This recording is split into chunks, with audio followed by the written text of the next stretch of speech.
fan base story.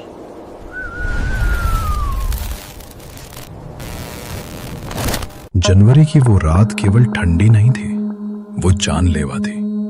उत्तर भारत के उस सुदूर गांव दाशपुर में कोहरा इतना सघन था मानो किसी सफेद अजगर ने पूरे गांव को निगल लिया हो। आसमान में चांद बादलों की काली परतों के पीछे इस तरह दुबका था जैसे वो नीचे होने वाले खूनी खेल का गवाह नहीं बनना चाहता। सन्नाटा इतना गहरा था कि अपनी ही धड़कनें कान के पास किसी नगाड़े की तरह सुनाई दे रही थी। बरगद के सूखे पत्तों के गिरने की आवाज भी किसी के चलने का भ्रम पैदा कर रही थी। तभी उस सन्नाटे को चीरती हुई भागने की आवाज आई। वो हरिया था। उसके फटे हुए सूती कुर्ते के बटन टूट चुके थे और उसकी धोती का एक सिरा कांटों में उलझ कर फट गया था। उसके नंगे पैर जमी हुई ओस और नुकीले पत्थरों पर पड़ रहे थे जिससे खून रिस रहा था, लेकिन उसे दर्द का होश नहीं था। उसका पूरा शरीर पसीने से तरबतर था। ठंड में पसीना आना मौत की आहट जैसा था। उसकी फटी हुई आंखों में केवल एक ही छवि बसी थी, वो सफेद हाथ जो इंसानी नहीं लग रहे थे। उसकी आंखों के सामने अभी भी वो मंजर घूम रहा था। वो कुटिया के पास से गुजर रहा था जब उसने देखा कि कोहरे के बीच से दो लंबी सफेद उंगलियां जमीन पर पड़ी एक देह को घसीट रही थी। वो देह तड़प रही थी पर उससे आवाज नहीं निकल रही थी। उसने देखा था कि कैसे उस देह की हड्डियां तड़कने की आवाज आई थी, जैसे कोई सूखी लकड़ी तोड़ रहा हो। हरिया के भीतर का डर उसे चिल्लाने भी नहीं दे रहा था। उसके दिमाग में बस एक ही ख्याल था, भागो। अगर वो रुक गया तो वो काली परछाई उसकी रूह खींच लेगी। उसे लगा कि कोहरे में कोई उसका नाम फुसफुसा रहा है। हरिया, रुक जा, कहां भागेगा? वो बदहवास होकर अपने बचपन के मित्र भोला के घर की ओर भागा। रास्ते में वो 2 बार कीचड़ भरे गड्ढे में गिरा। उसका कंधा दीवार से टकराया, पर वो उठता और फिर भागता। जब वो भोला की गली में पहुंचा तो उसकी आंखों में धुंधलापन छाने लगा था। उसने अपनी बची कुची ताकत लगाकर भोला के लकड़ी के भारी दरवाजे पर प्रहार करना शुरू किया। भोला, ओ भोला, किवाड़ खोल भाई, खुदा के वास्ते जल्दी आ। वो मेरे पीछे है, वो मुझे मार डालेगी। भोला, दरवाजा खोल। उसकी आवाज में ऐसा आदिम डर था जो केवल वही इंसान महसूस कर सकता है जिसने मौत को अपनी गर्दन पर सांस लेते हुए देखा हो। गांव के दूसरे छोर पर भोला का घर किसी किले की तरह शांत था। भोला अपनी गहरी नींद में डूबा हुआ था, पर हरिया की चीखें किसी नुकीले खंजर की तरह उसकी नींद को चीर गईं। उसे लगा शायद गांव पर डकैतों ने हमला किया है या कोई जंगली जानवर घुस आया है। उसकी पत्नी धनिया भी डरकर उठ बैठी और अपना बच्चा सीने से चिपका लिया। भोला ने कांपते हाथों से माचिस की तीली जलाई। उसने अपनी पुरानी पीतल की लालटेन रोशन की। जैसे ही उसने कुंडी खोली, सामने का दृश्य देखकर उसका कलेजा मुंह को आ गया। हरिया चौखट पर ढह गया। उसका रंग हल्दी जैसा पीला पड़ चुका था और उसके मुंह के कोनों से सफेद झाग निकल रहा था। उसकी आंखें स्थिर थीं, पुतलियां ऐसी फैली हुई थीं मानो फट जाएंगी। धनिया पीछे से चीख पड़ी, हे भगवान, हरिया भाई को क्या हुआ? अरे हरिया, क्या हुआ रे? तू इस हाल में जैसे साक्षात यमराज को देख लिया हो। तेरी देह तो बर्फ की सिल्ली जैसी ठंडी पड़ रही है, और ये पसीना, बोल कुछ। उसके दांत किटकिटा रहे थे और उसकी आंखों से आंसू बह रहे थे। भोला, वो उत्तर वाले खेत, जमींदार की वो पुरानी कुटिया, वहां मौत नाच रही है। मैंने देखा, उसकी गर्दन पीछे की तरफ मुड़ी हुई थी, जैसे किसी ने उसे गीले कपड़े की तरह निचोड़ दिया हो। वो वापस आ गई है भोला। जो कहानी काका सुनाते थे वो सच है। मंजरीका जाग गई है। भोला को पहले लगा कि शायद हरिया ने महुआ की शराब पी ली है, लेकिन हरिया की आंखों में जो आतंक की गहराई थी वो कोई नशा पैदा नहीं कर सकता था। भोला ने तुरंत अपनी 5 हाथ लंबी मजबूत लाठी उठाई जिस पर पीतल के छल्ले मड़े थे और लालटेन की लौ तेज की। दानिया, अंदर से कुंडी लगा ले और जब तक मैं ना आऊं दरवाजा मत खोलना। हिम्मत रख हरिया, अगर कोई इंसान है तो मेरी लाठी जवाब देगी और अगर कुछ और है तो भगवान मालिक है। चल देख ही लेते हैं कि आखिर भला क्या है। दोनों उस खौफनाक रात में दोबारा कोहरे के समंदर में उतर गए। जैसे जैसे वे गांव की सीमा के पास पहुंचे, सन्नाटा और भी भारी हो गया। कोहरा अब इतना गाढ़ा था कि लालटेन की रोशनी भी 3 कदम आगे नहीं देख पा रही थी। गांव के आवारा कुत्ते जो आमतौर पर हर आहट पर भौंकते थे, आज अपनी दुम दबाए दुबके हुए थे। हवा की दिशा अचानक बदल गई। वो बर्फीली हवा अब असहनीय रूप से गर्म और भारी महसूस होने लगी। वातावरण में एक ऐसी सड़ांध फैल गई जैसे हफ्तों पुराना सड़ा हुआ मांस और लोहे जैसी खून की गंध मिल गई हो। कुटिया के पास पहुंचते ही लालटेन की रोशनी थरथराने लगी, मानो तेल खत्म हो गया हो, जबकि वो पूरी भरी थी। भोला ने देखा कि जमीन की मिट्टी काली पड़ गई थी, जैसे वहां तेजाब गिरा हो। वहां एक लाश पड़ी थी, गांव के ही एक राहगीर रामू की। उसकी आंखें अपने कोटरों से बाहर निकल आई थी और उसका चेहरा इतना भयानक रूप से विकृत था कि पहचानना मुश्किल था। उसका शरीर किसी कागज की तरह मुड़ा हुआ था। रीढ़ की हड्डी पीठ के पार निकल आई थी। अचानक कुटिया के अंदर से एक अजीब सी आवाज आई। वो कोई साधारण रोना या चिल्लाना नहीं था, वो कई आवाजों का एक डरावना मिश्रण था, जैसे सैकड़ों औरतें एक साथ फुसफुसा रही हों और अगले ही पल जोर से अट्टहास कर रही हों। कुटिया की टूटी खिड़कियों से एक धुंधली नीली रोशनी बाहर झांक रही थी। चले जाओ यहाँ से। यह मिट्टी मेरा शरीर है, ये हवा मेरी सांस। 40 साल की तरफ 40 साल की वो भूख आज मिटेगी। जो भी यहाँ कदम रखेगा उसका मांस मेरी मिट्टी को सींचेगा।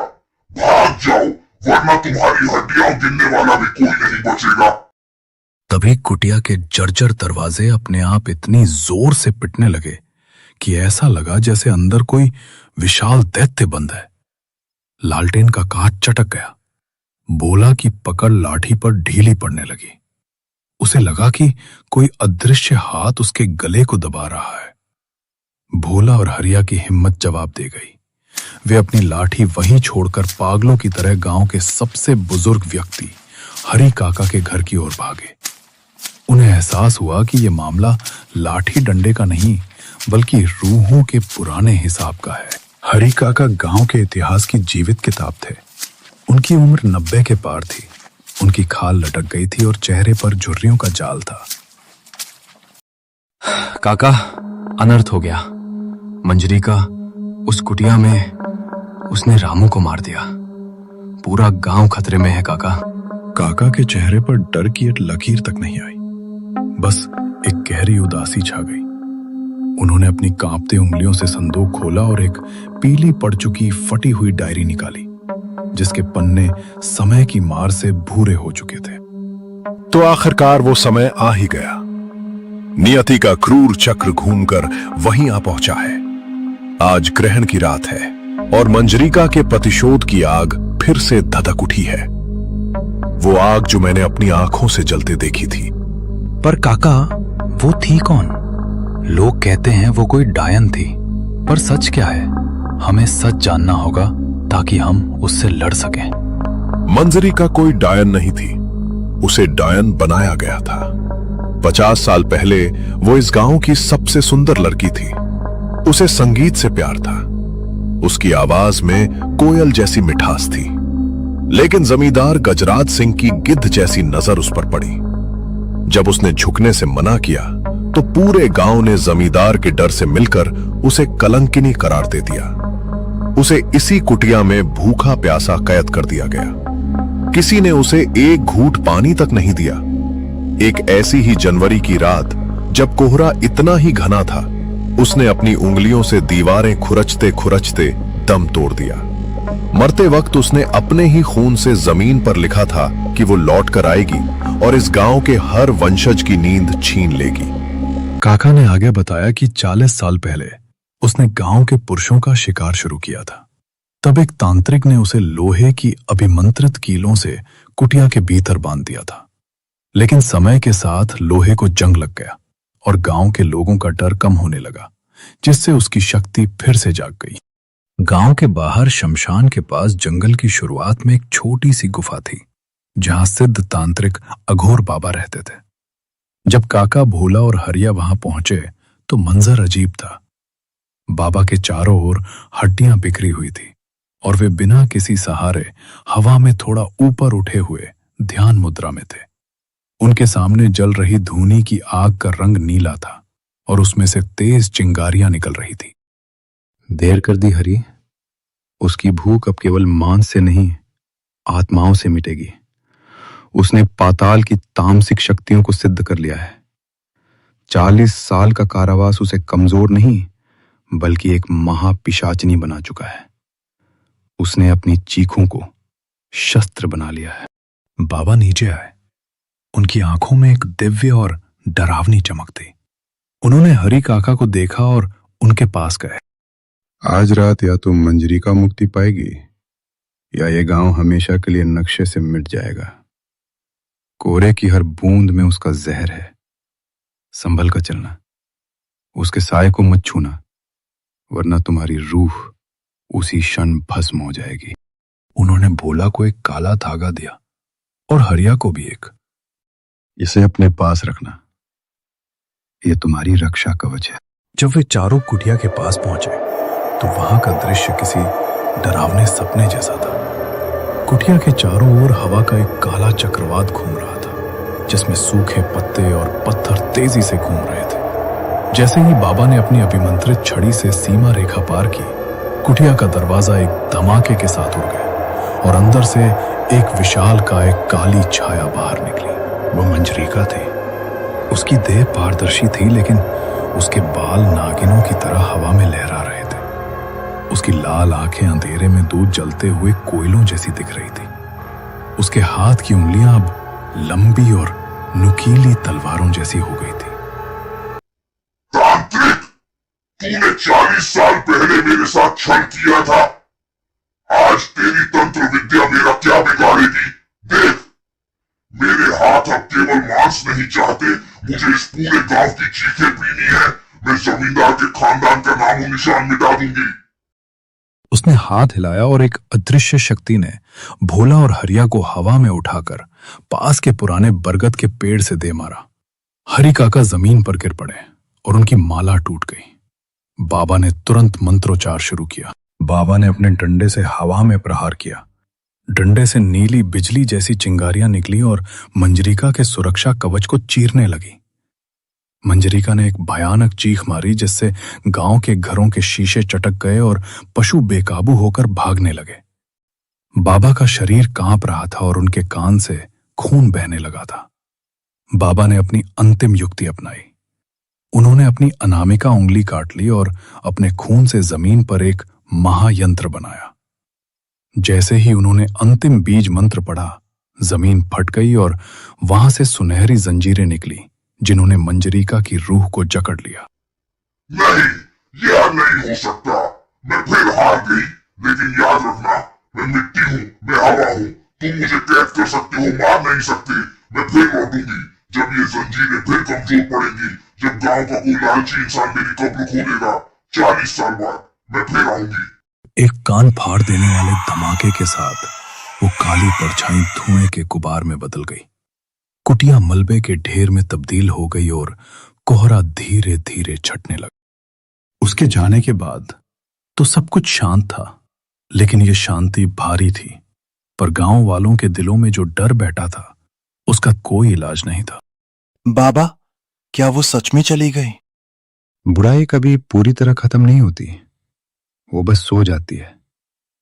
उसने 40 साल का वादा किया है, अगली बार वो और भी भयानक होकर आएगी, क्योंकि तब हम में से कोई इसे रोकने वाला नहीं बचेगा।